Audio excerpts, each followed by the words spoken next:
నేతాజీ సుభాష్ చంద్రబోస్. అది 1942 మే 29.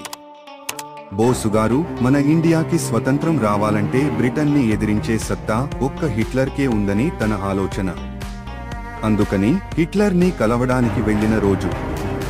అప్పుడు బోస్ గారు జర్మనీలో హిట్లర్ కోసం వెయిట్ చేస్తూ ఉండగా కాసేపటికి హిట్లర్ వస్తాడు. బోసుగారిని పట్టించుకోకుండా అటు ఇటు తిరుగుతూ ఉంటారు. కొంత సమయానికి హిట్లర్ వచ్చి పలకరిస్తే అప్పుడు బోసుగారు, నేను ఇంత దూరం వచ్చింది నకిలీ హిట్లర్ని కలవడానికి కాదు, అసలు హిట్లర్ని పిలవండి అని అంటారు.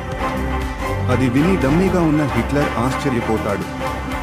కొంతసేపటికి నిజమైన హిట్లర్ వచ్చి బోసుగారి భుజాల మీద చేయి వేసి పలకరిస్తారు. అప్పుడు హిట్లర్ అడుగుతారు, నువ్వు ఎలా కనిపెట్టావు అని. దానికి బోసుగారు, నా భుజం మీద చేయి వేసి మాట్లాడేంత ధైర్యం ఒక్క హిట్లర్కే ఉందని చెబుతాడు.